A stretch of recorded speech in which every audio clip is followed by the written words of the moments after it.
Assalomu alaykum. Demak, bugun yana testchi o'zining bir foydali video darsiga xush kelibsiz. Demak, bugungi darsda biz platformadagi onlayn test o'tkazish jarayonini ko'rib chiqamiz. Ya'ni o'tgan darsda biz, demak, test kitobchasini yaratishni va offlayn test o'tkazishni qanday tushuntirgan bo'lsak, bugungi darsda biz platforma orqali o'sha tayyor testdan qanday qilib onlayn test jarayonini o'tkazishni ko'rib chiqamiz. Demak, buning uchun biz testlar bo'limiga kirib olamiz va o'zimizga kerakli bo'lgan test kitobchasini tanlaymiz. Demak, biz oxirgi yaratganimiz, demak, DTM test kitobchasi. Bunga bosamiz va bosganimizdan keyin bu yerning oxirida ruxsat berish tugmasi bor.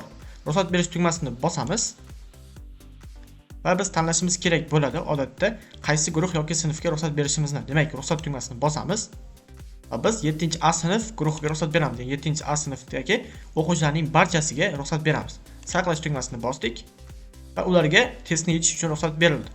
Endi biz bu o'quvchilar qanday kiradi degan savol tug'iladi. Bu o'quvchilar, demak, kirish uchun ularning har biriga maxsus login parol beriladi. Ularni biz guruhlar bo'limiga o'tib, kerakli sinfning ichiga kirgan holda mana bu yerdagi har bir o'quvchining maxsus logini va parolini ko'rishimiz mumkin. Keling, mana bu o'zimning shaxsiy login parolimni olaman va bu yerga o'tib endi tizimga kirish tugmasiga bosamiz. Endi biz o'qituvchi sifatida emas, talaba sifatida kirishimiz kerak bo'ladi. Talaba sifatida loginga buni qo'yamiz va paroliga olib, mana bu yerdagi parolni olib, parol qismiga qo'yamiz va tizimga kirish tugmasiga bosamiz. Ko'rib turganingizdek, bu yerda bitta test bor, ya'ni mana test turibdi, boshlash tugmasi bor bu yerda.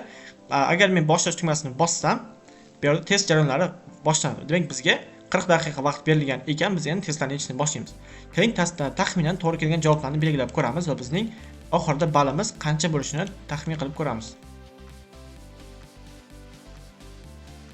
Hozir biz shunda 1 ta, 2 ta, 3 ta, 4 ta, 5 ta, 6 ta testni yechdik va endi keling ko'ramiz 6 ta testni yechganimizda qaysi biri to'g'ri yoki qaysi noto'g'riligini hozir bilamiz. Demak, testni tugatdik deb tasavvur qiling. Tugatish tugmasini bosamiz. Demak, testni yakunlaganimizdan so'ng bizga natijalarimiz shu paytning o'zida chiqadi. Demak, variant 4-variant 1 ball, ya'ni umumiy to'plangan ball, ya'ni biz nechta savolga javob bergan bo'lsak, o'shalardan faqat menimcha bittasi to'g'ri chiqqanga o'xshaydi. Ya'ni bu 1 ballni tashkil etyapti. Va yechilgan vaqt, ya'ni qaysi paytda yechib tugatilgan va holati tugatilgan. Va amallar bo'limiga bossangiz, bu yerda sizning ismingiz, albatta, testning nomi, demak, DTM testi, tugatgan vaqtingiz, variant raqamingiz, umumiy ballingiz va to'g'ri javoblaringiz va noto'g'ri javoblaringizni hammasini shu yerda ko'rishingiz mumkin bo'ladi. Talabalar natijalarni aynan shu usul orqali ko'rish mumkin, ya'ni o'z natijalarini aynan shu usullar orqali ko'rish mumkin. Siz o'qituvchisiz, siz qolgan barcha talabalar natijalarini esa mana bu usulda ko'rishingiz mumkin. Aynan guruhlar bo'limiga kelgandan so'ng natijalar guruhlar bo'limida login parollar berilgandan keyin natijalar bo'limiga o'tsangiz, bu yerda har bir o'quvchingizning yechgan ballarini ko'rib chiqishingiz mumkin. Demak, ko'rib turganingizdek, faqatgina mana bu o'quvchi, ya'ni Muxtorbek o'quvchi yechgan uchun bu yerda faqatgina shu o'quvchida 1 ball turibdi ekan. Ya'ni u faqatgina shu o'quvchi testga kirgan ekan va buning holati tugallangan deb turibdi va bularning qolgan 3 ta o'quvchi esa hali test jarayonlariga kirmagan. Demak, onlayn test jarayoni o'tkazishni ko'rib olgan bo'lsangiz, bugungi videoda maqsadimiz shu edi. Agarda qolgan platformamiz haqida yana qandaydir savollaringiz paydo bo'lgan bo'lsa va foydali videolarni ko'rmoqchi bo'lgan bo'lsangiz, resurs bo'limiga o'ting va bu yerdagi yo'riqnoma tugmasiga bosish orqali qolgan foydali videolarni ham bemalol ko'rib chiqishingiz mumkin.